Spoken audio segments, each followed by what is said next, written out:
Are you in the tech startup world and wonder how do they do their hiring or how do they get funding? We'll talk about it on today's show.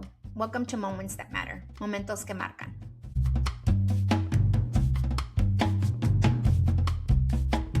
Today we're going to be talking to Charlie O'Donnell. For 2 decades, he's been in the New York startup scene. He began his career as an analyst in the venture capital world, eventually moving to open First Round Capital's New York office, as well as Brooklyn Bridge Ventures. He's a highly sought after coach and founder of Next NYC. It's a tech community and events platform. He also somehow found the time to write a new book, Founder Unfriendly: What Investors Won't Tell You About Getting Funded. Charlie, welcome to the conversation in the podcast today. Thanks for having me. I appreciate it. No problem. So I was just telling Monica, our producer, that you and I have known each other for several years, but this is the first time we're actually talking about this topic. So I'm very excited to have you here and, have you share a little bit about your story. So one of the things that I like to ask people because of my curiosity is tell us where you're from and how you chose this career path. I'm not 100% sure I chose it, but the path for me started in Brooklyn. So I have never had a non New York City address. And at the time, smart people from my neighborhood who were ambitious went to go work on Wall Street. So that was just the thing. And it wasn't any more intentional than that. And so both my brothers worked in the brokerage industry.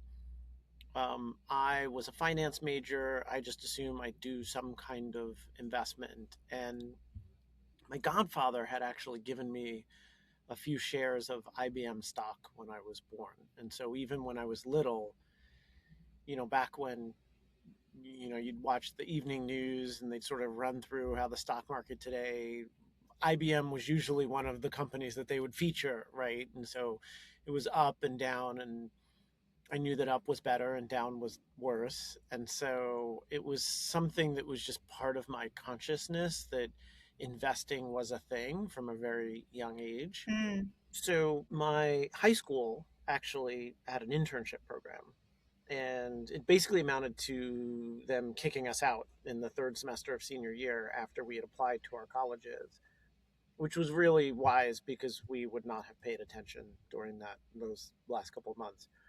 But what it meant for me is I got to see a large asset manager and a bunch of different asset classes. I actually bounced around across a few different groups while I was going to college because it was easy for me to commute from Fordham to Midtown.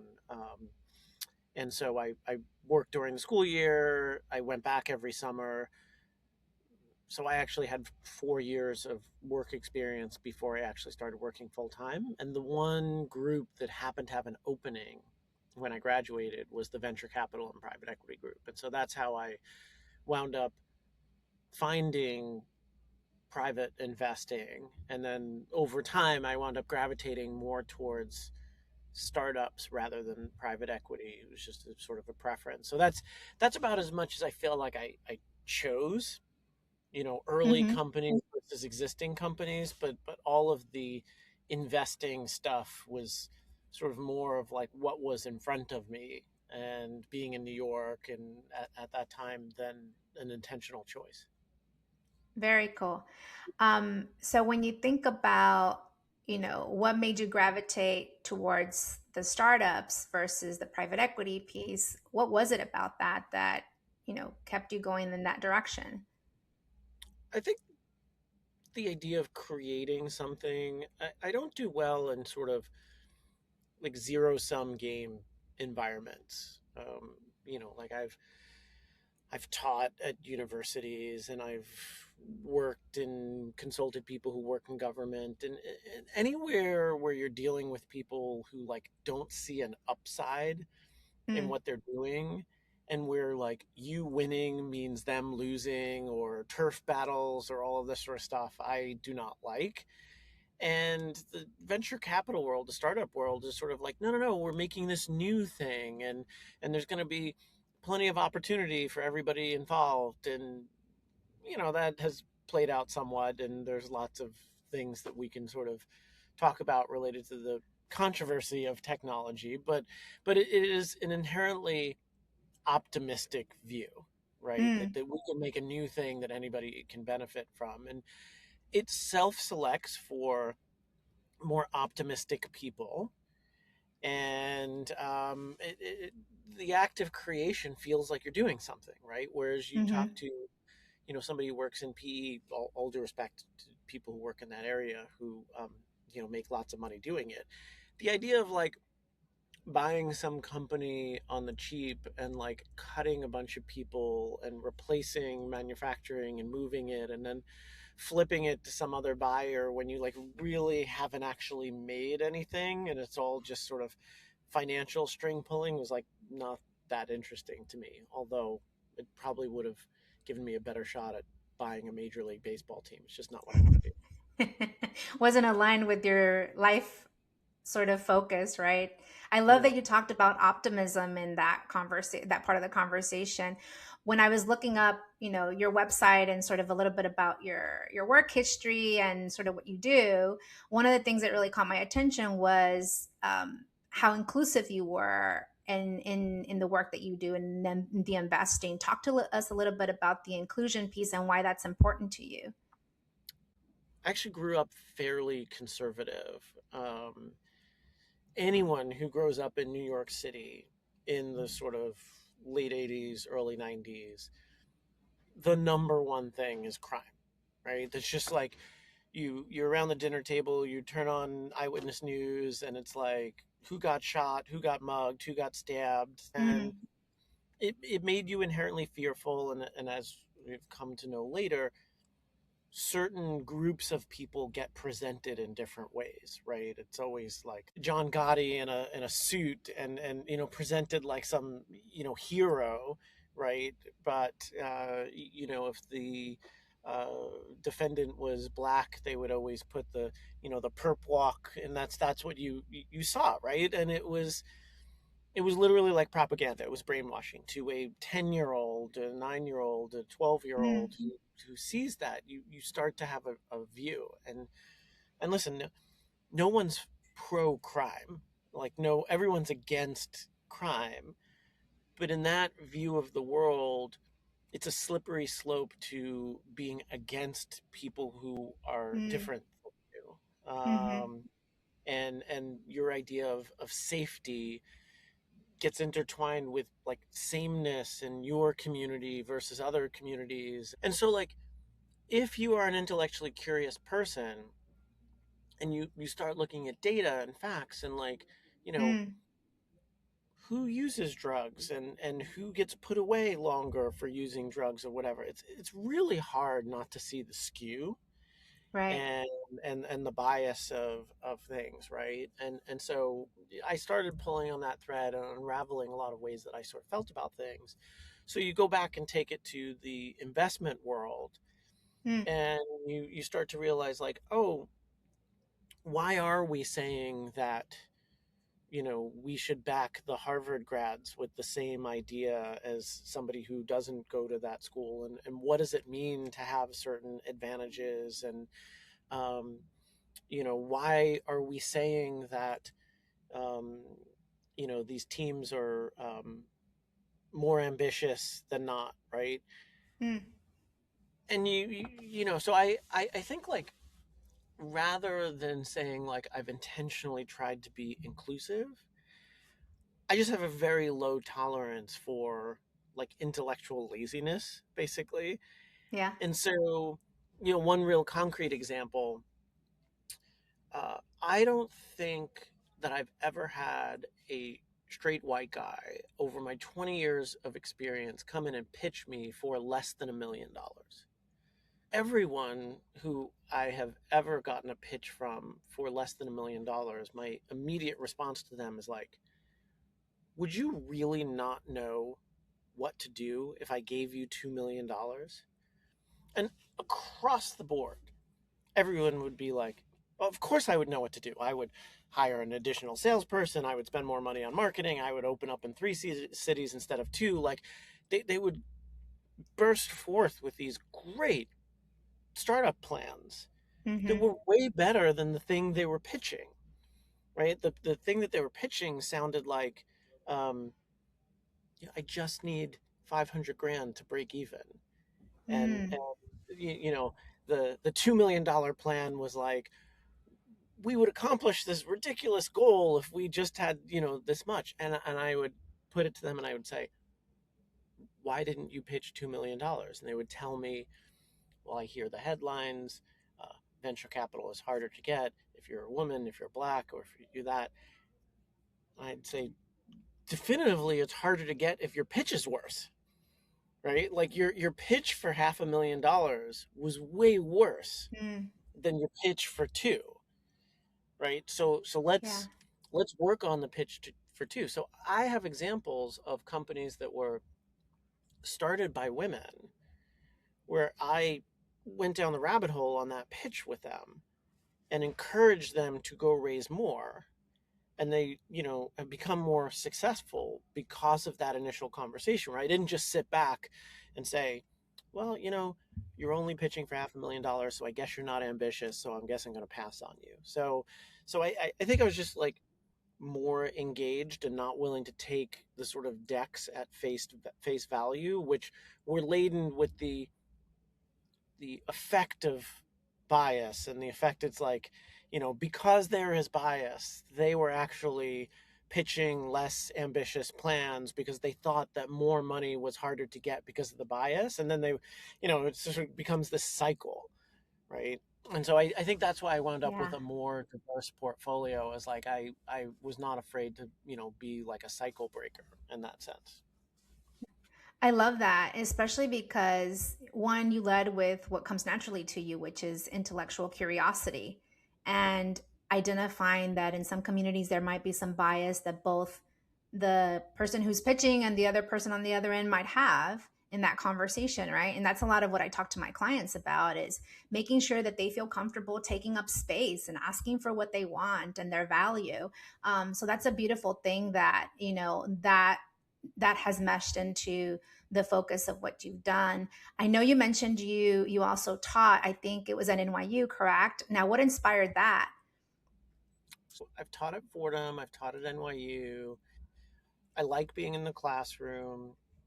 I like being helpful. I mean, I can't bear to watch somebody attempt to do a thing that they are grossly underprepared for. It is like nails on a chalkboard to me. And so in some ways I like being helpful. In some ways I just can't bear to watch somebody just fall flat on their face when they attempt to do something. So I'm driven to be helpful in that situation. And so I do feel like I have something useful to share. And at the same time, there are a lot of student projects that become real companies. And so it aligned with, what I was doing running a venture capital fund. It makes sense to be earlier than most and to build relationships with students and who might go on to be successful entrepreneurs or to join your companies and stuff like that. So it made sense professionally, and it's something I like doing. Now, when you've taken all of these steps, has there been individuals or, a community that has helped support you or guide you in that direction? No, I am completely a self-made individual that has had never had any help from anybody else. I cannot owe my success to anybody. Um, yeah, for sure, of course. And I think, like, I'm somebody who's comfortable making a bunch of asks, and I have always done that. Anybody else who works in venture in New York has undoubtedly gotten emails from me asking them to show up on a panel at some event or come and talk at a conference, or whatever I sort of had going at the time. And have had lots of people that I have asked for insight and career guidance and stuff like that. So, because it's quite hard, particularly like level setting, to even understand like what's possible Mm. unless you ask somebody, um, who's been there. I mean, I always think about like being a student and graduating and thinking like, I want to be the number one finance recruit. And thinking, well, I guess that means having a good GPA, a good internship, and I was president of the finance club. I had no idea that there were student managed investment clubs where some alumni donates like $1 million to the school and the students actually they run it like it's a real fund, and there's a teacher who sort of oversees it, and they pitch investment ideas and all of this sort of stuff.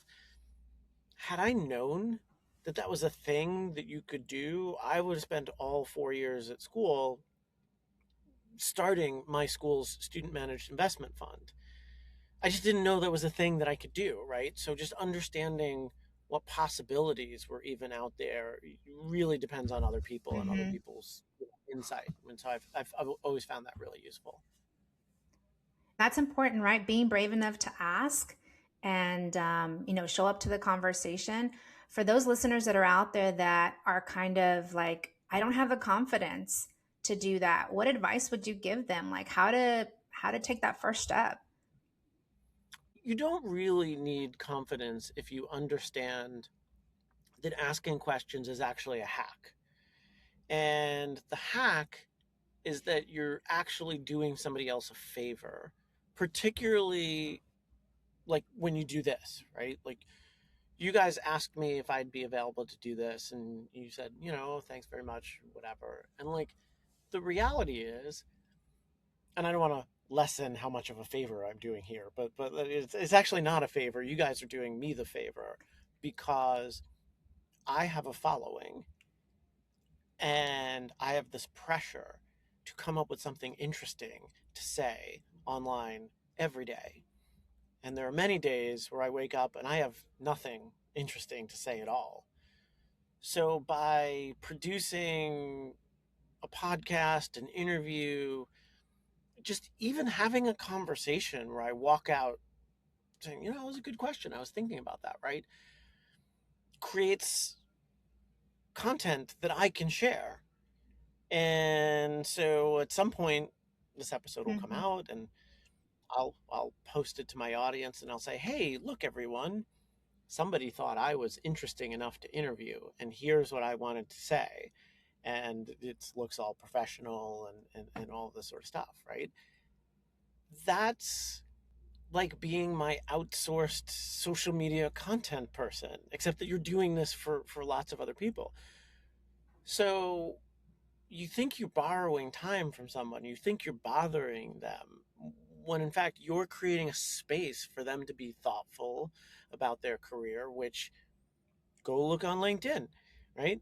That everybody has to be thoughtful about their career and in public and share that, right? So um, you don't have to be confident that you have some insight or you have something to offer. Offering somebody else space and Hmm. being curious is a gift that you are giving to other people. And once you figure that out, then you're willing to ask anybody anything, right? And then you realize that like, oh, most of the time people say yes to that because it um, creates an opportunity for them to share, and that's what you're actually doing. So I wouldn't say it has anything Yeah. to do with confidence at all. A lot of, what I discuss with some of my clients is, leading with curiosity, because that then has this back and forth conversation where things organically happen as you get to know that individual, and the pressure is off. You don't have to be the person that has all the responses, right? So thank you for sharing that. For those people that are thinking, maybe we have, recent college grads that are listening to this podcast and are thinking like, how do I get started if I want to go into this space? What are the hiring managers looking for? What kind of skills, or how should I present myself? What advice do you have for them? I think we probably place too much emphasis on the title, on the end job. And so rather than say, I want to get into venture, I would figure out like what things do you hope that venture enables you to do? And there are probably way more jobs than just venture that enable you to do that, right? Is it constantly talking with a bunch of interesting and innovative people? Cool. You could do venture, but you could also do grant making at a foundation. Well, those jobs are actually quite similar. Everybody that you meet with as a grant maker at a foundation is inspired to create something new in the same way that a startup is, right? So I would pull away from getting too hooked in on a particular title and see like who does a job that enables me to do X, Y, and Z. And I really want to do X, Y, and Z, and like where can I do that? The other thing I would say is get to know and fall in love with a problem and have a perspective on it, right? And so I was giving this example to a student that I was talking to the other day, and she's interested in like biotech investing. And I said, well, why are you interested in this? And she was talking about some article that she had read about like brain development or whatever. And I said, well, I said, think of it this way. Like, what if you wrote a book? And what if you wrote a book that was like my 80-year-old brain? And it was a book that sort of details the progress that the world would make and the science world might make between now at Mm. this student's age of 20 and when she's 80. Like, what is the next 60 years of brain technology going to look like? Like, are we going to cure dementia in 60 years, right? Are we going to cure ALS in 60 years? And you could conceivably, while you're in college, say, I'm going to dedicate myself to being an expert on that topic. Like anybody who's doing any interesting research, I'm going to follow the startup companies that are doing stuff related to this. I'm going to talk to doctors or researchers who are going to study it. And from that, you might decide to go into biotech investing. You might decide to become an entrepreneur.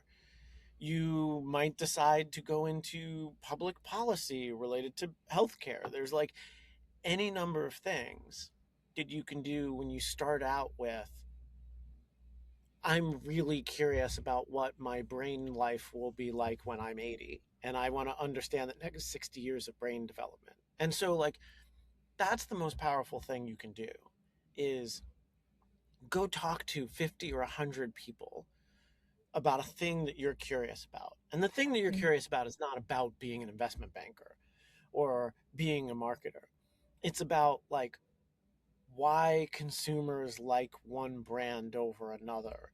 And if you go even deeper than that, it's like what tribes we see ourselves as a part of. You could become a real expert on that. And I think that's important because the particular job you do, like, just might not exist in the same way with the same skill set. I mean, my wife is a recently minted software developer and she pivoted into that career 2 years ago at one of the most interesting times that you Mm. can pivot to becoming a software developer because she never did the job in a way where 100% of what she did was all code that she wrote without the help of AI, right? And so she ramped up faster than somebody who would have done that job 2 years earlier.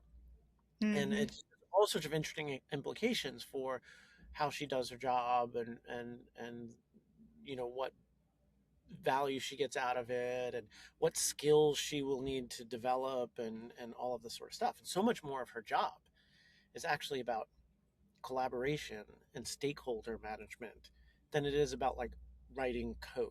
Like if you like writing code, well, you just shouldn't be a software developer actually now because no successful software developer is going to write their own code.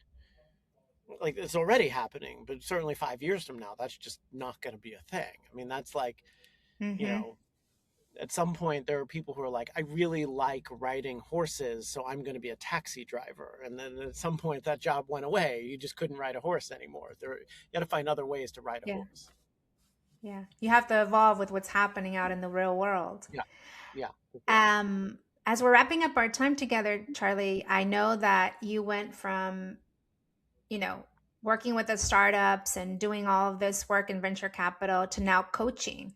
What created that pivot for you? What inspired that pivot for you? A lot of it had to do with the relationship that I wanted to have with work. And when you are a first check investor, you have to be kind of Johnny on the spot all the time, right? We would get off of this call and I'd have to immediately dive into my email because what pitch did I just miss while we were sitting here talking? And that meant I'd have to check my email before I go to bed and when I wake up in the morning and Mm, be always on. And I just didn't want to be always on anymore. As you know, I have an almost 5 year old. I, have a wife who occasionally wants me to come home. And, I've already had one night a week booked for softball. So, startup happy hours there's only so many days to fit that in. Uh, and so I wanted a different relationship with work. Now, there are some ways in which in venture capital people change that and stay in the industry. They like build a firm and they go hire the 27-year-old that I used to be. Um, I just didn't want to do hmm that. Like, I didn't want to run a firm. So I said, okay, I just can't do this job in the way that I liked doing it previously because my life has changed. So I would like to do something else. And so what I basically focused on is like, what assets do I have? Right, I have this hmm community network. I can continue to run events. I have sort of a sponsored event business, which I was doing before to generate opportunities to invest in an unsponsored way. And now I just run those same events and create investment opportunities for others, but some bank pays me to. And so I'm doing some of the same things, but like if I miss a good deal, it doesn't matter because I'm not investing anymore, right? So I can change my hmm relationship to that event. I can still run the event and I still like connecting with people, but I don't have to worry about like what happens after. Um, I liked writing, and so when I got the offer to write this book, um, Founder Unfriendly, um, it was just a natural extension of what I was already doing, right? Like I was already writing a newsletter, and so it would be somewhat easy for me to write the book, and it aligned with something else that I wanted to do, which again, I was doing at the fund, where somebody would come in and give me a pitch, and I would tell them what I liked or didn't like about it. Well, that's a valuable skill from someone who's been doing that for 20 years, and now I do that on a workshop basis where you're thinking of quitting your job and going out there and um, you know spending your own money on something, borrowing money from friends and family to go do a startup. You kind of want to know from an expert as to whether this thing is a thing, and the best way to produce it. And the book gives people the confidence. It's like before you spend $600-700 with me, for a sit down session, you spend 25 bucks reading everything I know about a topic to see if I seem reasonable, and then people read that and go, "Oh, maybe some additional time would be worthwhile." And so it's led to a lot of those kinds of kind of consulting opportunities. Yeah, what I love about the story that you just shared with us is, you leaned into the things that you already are naturally interested in, and you took inventory of where do you like to spend your time. You're in a different phase in your life now. You don't want to be working as hard as you were in your early 20s or mid 20s, and you have a family and you actually want to see them and spend time with them. So all of those things make a difference in terms of what the next chapter looks like. Well, this has been a great conversation today. Thank you so much for the advice. We really appreciate you making the time. Happy to do it. Thanks for having me. If you want to learn more about Charlie and his newsletter, you can find him on thisisgoingtobebig.com. And if you are interested in his book, it's called Founder Unfriendly, and you can find it at your local bookstore. A lot of great takeaways from this conversation.